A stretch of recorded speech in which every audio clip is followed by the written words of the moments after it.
It's currently 2:24 a.m. as y'all can see here. If you watching on the video side, we on YouTube and audio as always. It's currently 2:24 a.m. on Sunday, March 26th, and I'm tired. I'm really tired. I'm gonna make this episode quick, so let's get right into the intro. Welcome back to Believe in the Miami Heat. As always, I'm your host, Anthony DiNardo, brought to you by the Believe Network. Thanks for tuning in. And the reason I want to make this episode quick is because what can be said that hasn't already been said? The Miami Heat just got absolutely dominated by the Brooklyn Nets in by far the most important game of the season. The reason I'm recording this so late is because I was doing the post-game stream over on the Basement Sports Network. Make sure y'all check that out. Shout out to them.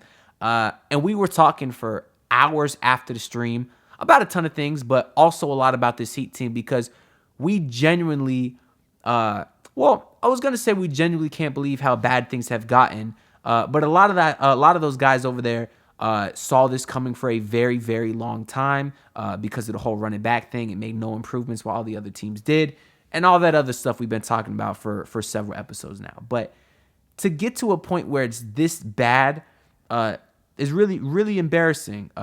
We just kind of had a long discussion about that because this team needs wholesale changes and something drastic in the offseason because I think after this game versus the Brooklyn Nets, where the Heat once again got dominated, I think everybody should finally be on the same page that something pretty big has to happen in the offseason because this current rendition of the roster is just not it.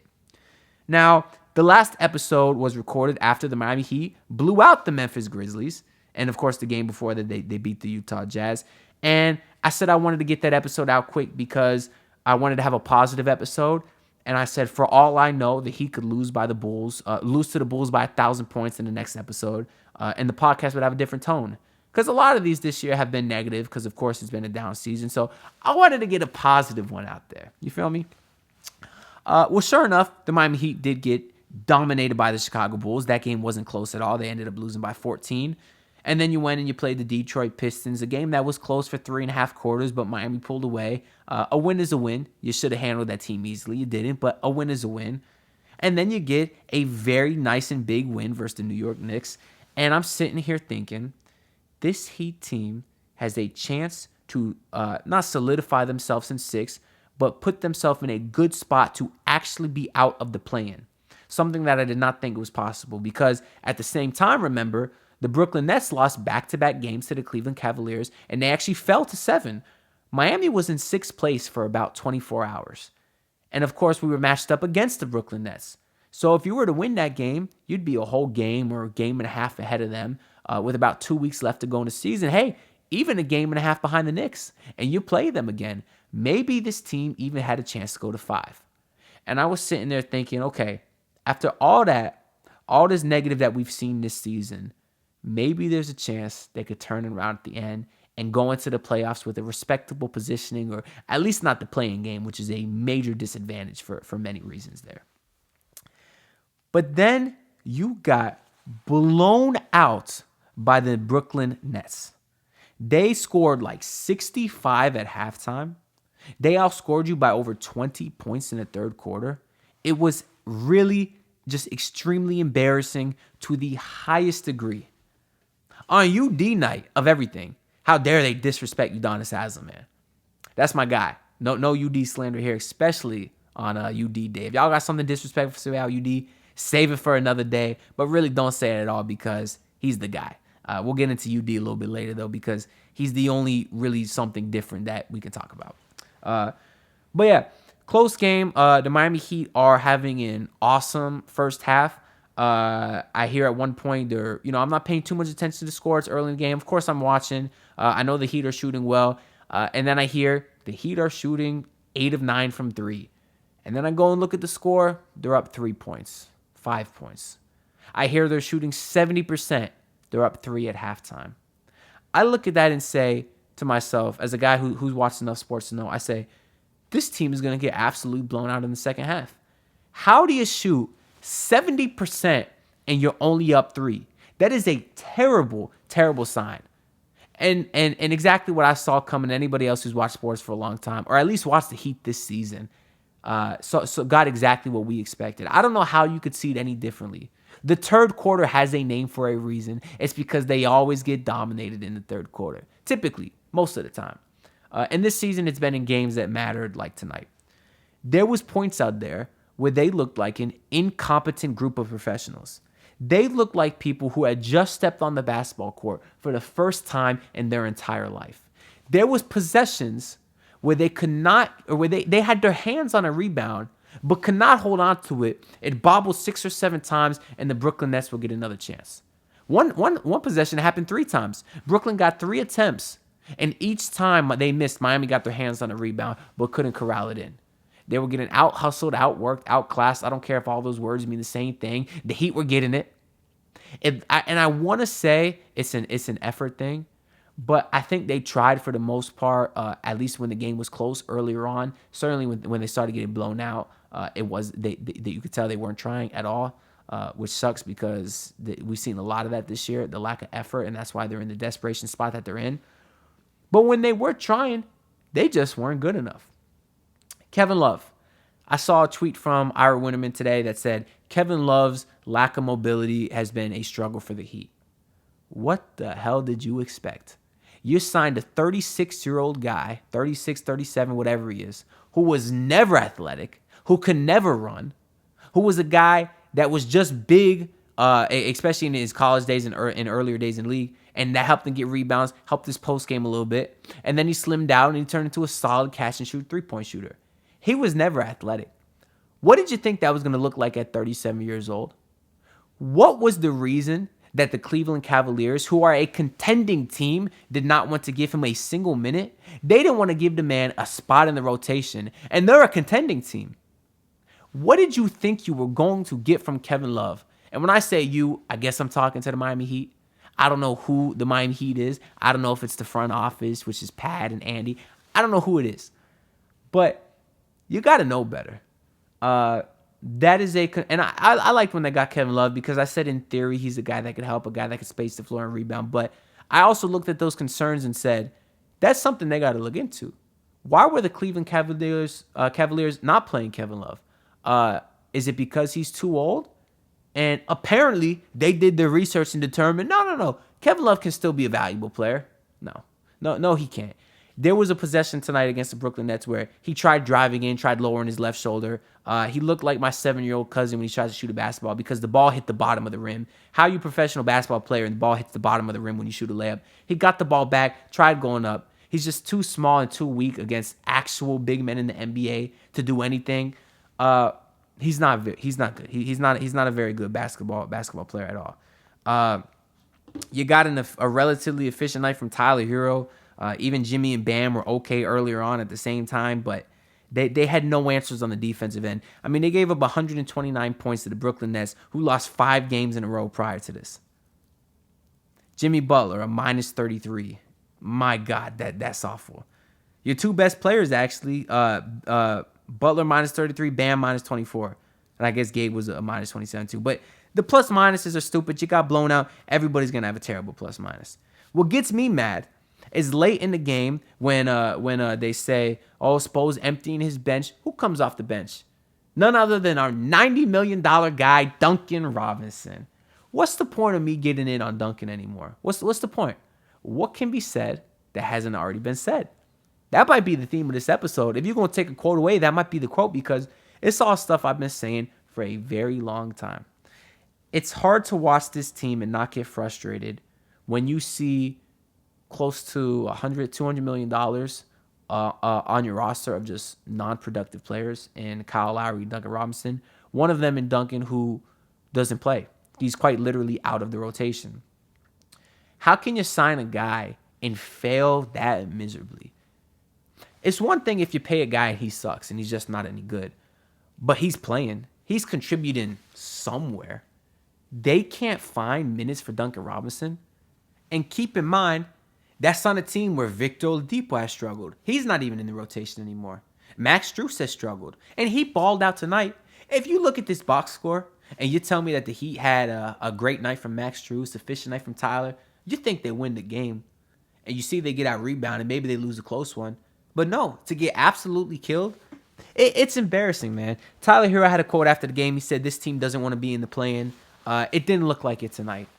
I mean, it was all set up beautifully to have the most important game of the season, to come out there and dominate and get everybody feeling good, and to just be a no-show and give up 129 points. I mean, it's every word in the book. I'm going to Google right now. Synonyms for pathetic. Let's see how many words on here describe the Miami Heat. Pathetic, of course. Pitiful. Disturbing. Woeful. These are all pretty good words to describe the Miami Heat. I should probably start to be writing these down because there's only so many different ways I could say it. And this is how I'm gonna have to describe the Miami Heat for the next 2 weeks of the season, which will be their last 2 weeks, because they're gonna make the play-in, and maybe they'll win a game, especially if they're playing the Atlanta Hawks. That team sucks, but they're gonna get swept in the first round by no matter who they play. So that just is what it is. I think that's all I want to talk about this current rendition of the Heat, because there is so much other better basketball being played in South Florida right now. Shout out FAU, Florida Atlantic University over there in Boca Raton, making the Final Four. That is just unreal. I watched their game tonight versus the Kansas State Cougars. I think they're the Cougars. Anyways, that FAU team is nice, man. They even went down 6 late, and I thought that was it. Okay, the better team's gonna make a run. Nah, man, those Owls kept fighting. I mean, whatever the hell y'all say. I ain't go to that school. I went to FGCU. Shout out Dunk City, 10-year anniversary of that team. But those Owls are good. They're fun to watch, man. Of course, I got a lot of friends that went there because I actually toured that school. That school's only, 40 minutes from where I grew up. So I toured it. I got a lot of friends that go there. I'm really, really happy for them. That's awesome. But you also got my Miami Hurricanes in the Elite Eight, the men and the women. Dog, those teams are nice, man. The women, they got a nice win versus Villanova, and the Miami Hurricanes beat Houston. And if you're watching this on Sunday, they play Texas. They play Texas. So I'm looking forward to that too, and hopefully the Hurricanes can get a win. That team is awesome. Shout out Jim Larinaga, man. Everything he touches turns to gold when it comes to basketball. That roster is so fun to watch. Between Isaiah Wong and Jordan Miller and Nigel Pack and Norchad Omier is a hooper to the highest degree. That dude, he kind of reminds me of Chris Silva. I'm not going to lie. Not in a disrespectful way, but in the way that I loved Chris Silva for his hustle and his ability to get offensive rebounds. And that's what I see in Norchad Omier. He gets his hands on what seems like every single missed shot on either way. I saw the anonymous player prop betting app that don't sponsor, so I'm not going to say their name. They had his rebounds at 9.5. I smashed that over. Smashed the over. That man had almost 9.5 rebounds in the first half. I think he had like 9. He killed that. Norchad Omier is awesome. I love that man. I love that team. I'm hoping they can make the Final Four because that'll be awesome. That'll be really, really fun. And that'll, of course, help Jim Larinaga's case to make the Hall of Fame, the Basketball Hall of Fame one day. So that team's awesome. Shout out FAU. Shout out the Miami Hurricane men and women. And shout out Nova Southeastern University for winning the Division II championship, finishing 36-0. Now, NSU, I literally grew up maybe a mile from them. So, probably less than a mile even from them. So that's kind of my hometown school too. Obviously the Division II, so I certainly wasn't watching or anything. But I heard they were 6-0 and then won the championship. So that's pretty cool too. Shout out to them. And speaking of other South Florida teams that are winning, my men's league team, our team name is Better Than Will. If you know, you know. We're 2-0 also. So there's a lot of winning in South Florida sports right now. South Florida basketball that I don't need to talk about the Heat no more. But shout out my men's league team. We play again on Wednesday, looking to go 3-0. Shout out my guys, Santi and Ted and Zay and John and Trayvon. And most importantly, the Argentinian ghosts. My guys, Ben and Thomas, they've been carrying, I'm not going to lie. They averaging 43 points a game between the two of them. I'm averaging 7.5 points a game, which is fine. I honestly haven't shot that efficiently. I got to pick it up. But those Argentinian dudes are hooping. I got some clips of it. I posted on Twitter at @AnthonyD_Heat a little 30-second montage of the first game, some of the buckets I had. So if y'all want to check it out, if y'all want to see me hoop, that's on Twitter. But shout out my guys over there, man. But as far as the Heat, yeah, the season's over. This was the last chance they have, I think, to turn anything around. Short of winning every single game the rest of the season, there's nothing they can do to make me believe in them. That being said, I am more excited for this offseason than any offseason before, because the more they lose, the more obvious it is that they will make some sort of dramatic change. I don't know if that's trading Jimmy or Bam or Tyler or Lowry and Duncan. They're going to have to do something. And just as a fan, seeing something different is always exciting. It might not always be good in the short term or the long run, but it's exciting nonetheless. So I'll be looking forward to that. And we'll certainly be covering this team all the time. I'll still be watching, but offseason is going to be exciting. So bear with me through these next couple weeks, man. We'll see if this team can make it interesting. Last but not least, shout out Udonis Haslem, man. Easily one of my favorite people of all time. Not even favorite Heat players, favorite athletes. No, genuinely one of my favorite people. He's a guy who was definitely a huge inspiration to me growing up. Obviously, he's a guy who lost a lot of weight, and it helped him be successful where he's at.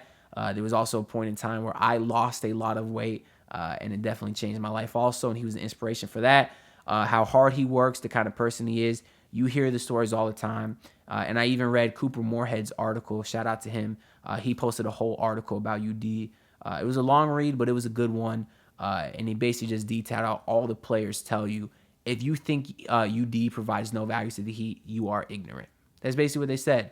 That's kind of why I always took their word for it. If they're telling me he's more valuable as a player than a coach, who am I to say anything different? You know, and I get it too. You just have a different level of respect for a guy who's one of your brothers in the locker room than a coach who's more of an authoritative figure.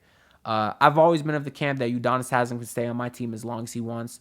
There's not been a day I've ever said anything negative about the man or would want to trade him. At least not in a serious matter. Maybe I said it in a joking matter. But he's awesome. I know he's retiring after this year, but if he wanted to stay another year, I would not be one of the people that say any different. Listen, it's the last spot on the roster. If you get rid of UD, you just going to get another Hayward Highsmith, a Jamari Bouye. Why do we need another one of those guys? People say, oh, well, it gives you another chance to maybe find the diamond in the rough, the next Max Strus, the next Gabe Vincent. If you were going to find one of them, you would cut Hayward Highsmith to get him because he sucks. Or you would take away Jamal Cain's two-way spot because you thought there was someone better. I'm not saying Jamal Cain can't be okay. He's been balling in the G League or whatever, but you have ways to get guys, okay? You're not missing out on the next, undrafted great. You're not missing out on the next Ben Wallace or Fred VanVleet because you have Udonis Haslem, okay? So I just want to show some respect to UD. It sucks that they put on a pitiful performance to him tonight. We saw the clip of him on the bench. Of course, he wasn't too happy at all. Sucks his last year has to end like this. But shout out to UD, man. I'm really, really looking forward to him eventually becoming an owner, working with the team, because the Miami Heat are UD. He is the Miami Heat.